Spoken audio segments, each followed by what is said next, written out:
1 in every 5 women and 1 in 16 men are sexually assaulted while in college. For graduate students, 38% of women and 1 in 4 men reported sexual harassment from faculty or staff. These statistics alone demonstrate the need for change, and it can start with us and our universities. In this speech, I want to motivate people to care about this issue and to push for advocacy on this issue. Being a woman on a college campus and dealing with this issue personally myself, I know the dangers of this issue and I wouldn't want it to happen to anyone else. In this speech, I will explain why people should care about this issue, the different solutions to this issue, and finally the reality of what will happen if this continues on. I feel like students don't take this issue seriously enough, and bystanders too often sweep this under the rug. The reality of the situation is that this happens way more often than people think, and most of the time the perpetrator is someone that you know personally.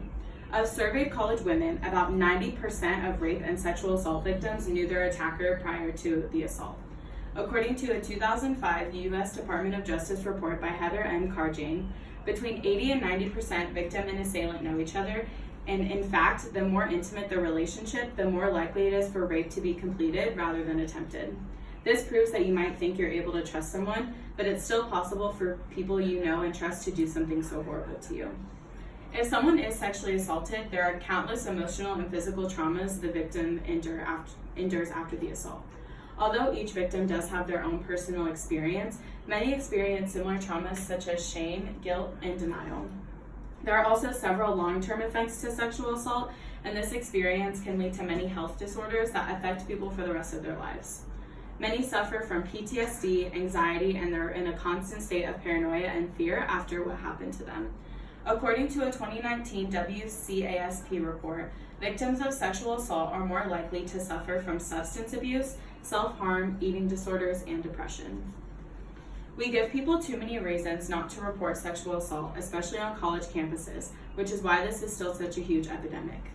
Campuses unintentionally condone victim blaming, and they don't hold the perpetrators accountable.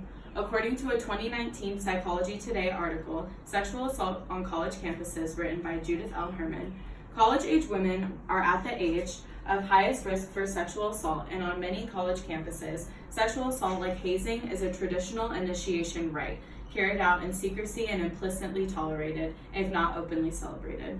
In one notorious recent celebration, fraternity pledges at Yale proclaimed their right to sexual domination outside of women's dorm chanting, "No means yes, and yes means anal." This kind of behavior is perpetrated by universities, and many ignore these actions. Now that you know that this issue exists, I'm going to tell you what you can do to help. There are several different ways to help prevent sexual assault, but throughout my research, these were the most impactful ways to really make a difference regarding sexual assault prevention. We as a student body can start small, just by changing our attitude we have towards the relationships, the role that men should play in our society, and the way we treat victims in general. If we teach at a young age what it means to be in a healthy relationship, how you should treat your significant other in a relationship, etc., it could really help prevent sexual violence in the future. According to a 2019 report from the CDC, the strategies and approaches in the technical package are intended to impact individual behaviors as well as the relationships, family, school, community, and societal factors that influence risk and protective factors for violence. Toxic masculinity plays a huge role in sexual violence and why people assault. So if we did, as a society, did a better job of having different standards for men than we currently do, we could see a real change. According to a 2018 article published by the American Psychological Association, aggression can result when a man experiences stress deriving from self-perceived failure to live up to masculine expectations, or when he maintains normative masculine expectations. Both may result in a man's expression of negative idealized characteristics of masculinity, such as violence towards others. Now that you know the seriousness of this issue and what you can do to help, I'm going to talk about what will happen if this issue continues at the rate we're going at. Sexual assault does not only affect the victims, but it affects everyone else around them too.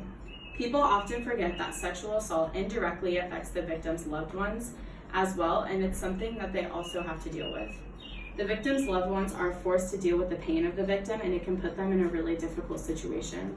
They have to deal with the psychological effects and cost for treatment and or legal action, can be really expensive, and it now becomes a financial burden for the victims of the loved ones.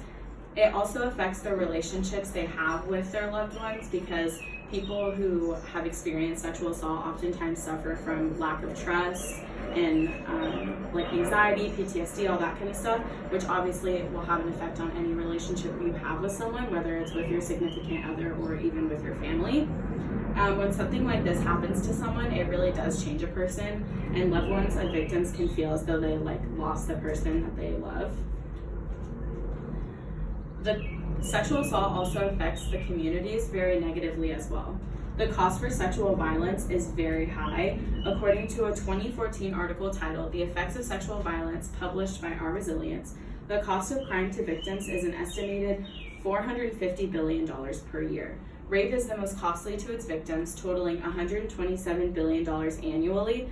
According to the 1995 U.S. Merit Systems Protection Board, sexual harassment alone cost the federal government an estimated $327 million in losses associated with job turnover, sick leave, and individual and group productivity among federal employees.